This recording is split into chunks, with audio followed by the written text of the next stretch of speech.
Hello বন্ধুরা, কেমন আছো সবাই? পিবিস রান্নাঘরে সবাইকে স্বাগত জানাই। আজ আমরা পাটিসাপটা পিঠে বানাবো। পিঠে বানানোর জন্য আমাদের চাল গুঁড়ি লাগবে, সুজি লাগবে, ময়দা লাগবে,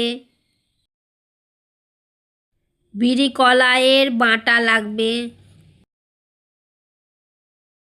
গুড় লাগবে, নারকেল কোড়া লাগবে। বন্ধুরা দেখো, আমরা এখানে পাটিসাপটা পিঠে বানানোর জন্য যে ব্যাটনটা তৈরি করতে হয় সেটা বানিয়ে ফেলেছি। এতে আমরা 2 কাপ চাল গুঁড়ি, 2 কাপ ময়দা, 2 কাপ সুজি, গুড় পরিমাণ মতো আর নারকেল কোড়া সামান্য পরিমাণ নিয়ে নিয়েছি, আর 2 কাপ বিরি কলাইয়ের বাটা নিয়ে নিয়েছি। বন্ধুরা, ভিডিওটা যদি ভালো লাগে তবে লাইক, কমেন্ট, শেয়ার করবে এবং সাবস্ক্রাইব করে আমাদের চ্যানেলের পাশে থাকবে। বন্ধুরা দেখো, কড়াইতে পাটিসাপটা পিঠে বানানোর জন্য ব্যাটনটা তৈরি হয়ে গেছে। বন্ধুরা, আমরা আগে থেকে নারকেলের পুরটা বানিয়ে রেখেছি। বন্ধুরা, গ্যাসে তাওয়া বসিয়ে দিয়ে সর্ষের তেল দিয়ে তাওয়াটিকে ভালো করে ওপরটা মুছে নেওয়া হলো। এবার একটা ডাবু করে চালগুড়ির গোলাটা নিয়ে তাওয়ার ওপরে দিয়ে এবার চালগুড়ির গোলাটা চারদিকে সুন্দর করে ছড়িয়ে দিতে হবে গোল আকারে। বন্ধুরা দেখো, তাওয়াতে চালগুড়ির গোলাটা ছড়ানোর জন্য অনেকেই তালপাতার ব্যবহার করে থাকে। এবার ঢাকনা দিয়ে ঢেকে দিতে হবে। খানিকক্ষণ বাদে ঢাকনা খুলে এবার ছোট খুন্তি নিয়ে আস্তে আস্তে চারদিকটা সরু চাগলি পিঠাটাকে তুলে নিতে হবে। খুন্তি দিয়ে চারদিকটা উঠিয়ে নেবার পর এবার সরু চাকলি পিঠের একদিকে নারকেলের পুর দিয়ে দিতে হবে। সরু চাকলি পিঠেটাকে খুন্তি দিয়ে সুন্দর করে ভাঁজ করে নিতে হবে, পুরটা যেন ভেতরে থাকে।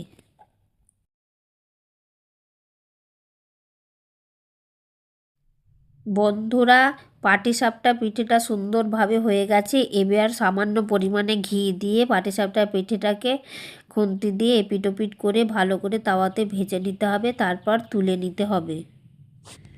বন্ধুরা দেখো, আমাদের অলরেডি 3খানা পিঠে তৈরি হয়ে গেছে। এবার আস্তে আস্তে আরও অনেকগুলো পিঠা বানাবো, তোমরা দেখতে থাকো। বন্ধুরা, তোমরা কে কে পাটিসাপটা পিঠে খেতে পছন্দ করো তা কমেন্ট করে জানাবে। এখানে আমরা পাটিসাপটা পিঠে বানানোর জন্য খুব সহজ পদ্ধতিগুলো দেখিয়ে দিয়েছি। আশা করি তোমরা খুব সহজেই পাটিসাপটা পিঠে বাড়িতে বানাতে পারবে। দেখো বন্ধুরা, বলতে বলতে আরও একটা পাটিসাপটা পিঠে চারদিকটা খুন্তি দিয়ে তোলা হচ্ছে। এবার পুর ভরে আর একটা পাটিসাপটা পিঠে বানানো হবে।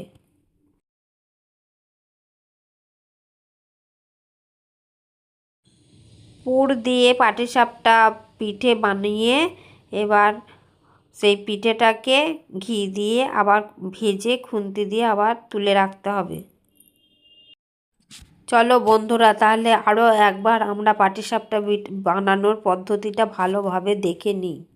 প্রথমেই তাওয়াতে সর্ষের তেল দিয়ে ভালোভাবে মুছে নেওয়া হলো। তারপর এক ডাবু চাল গুঁড়ির গোলা তাওয়াতে দিয়ে দেওয়া হলো এবং একটা পাতের দিয়ে চারদিকে ছড়িয়ে দেওয়া হলো। এবার ঢাকনা দিয়ে ঢেকে দেওয়া হলো।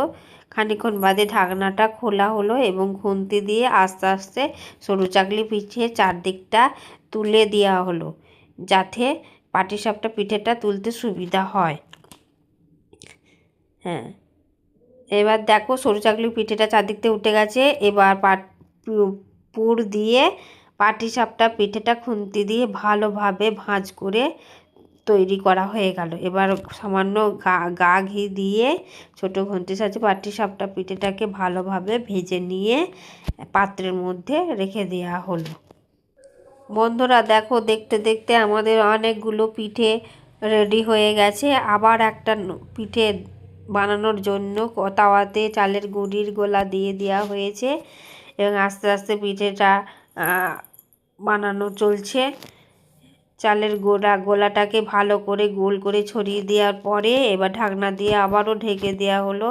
খানিকক্ষণ বাদে ঢাকনা খুলে ছোটো খুন্তি নিয়ে চারদিকটা তাওয়া থেকে পিঠেটাকে ছাড়িয়ে নেওয়া হলো। তারপর নারকেলের পুরটা দিয়ে খুন্তি দিয়ে ভাঁজ করে পাটিসাপটা পিঠে বানানো হয়ে গেল। বন্ধুরা, এই সহজ পদ্ধতিটা তোমরা অবশ্যই বাড়িতে একবার ট্রাই করে দেখবে খুব সহজেই তোমরা পাটিসাপটা পিঠে বানাতে পারছো। ভিডিওটি সম্পূর্ণ দেখার জন্য ধন্যবাদ বন্ধুরা, ভালো থেকো।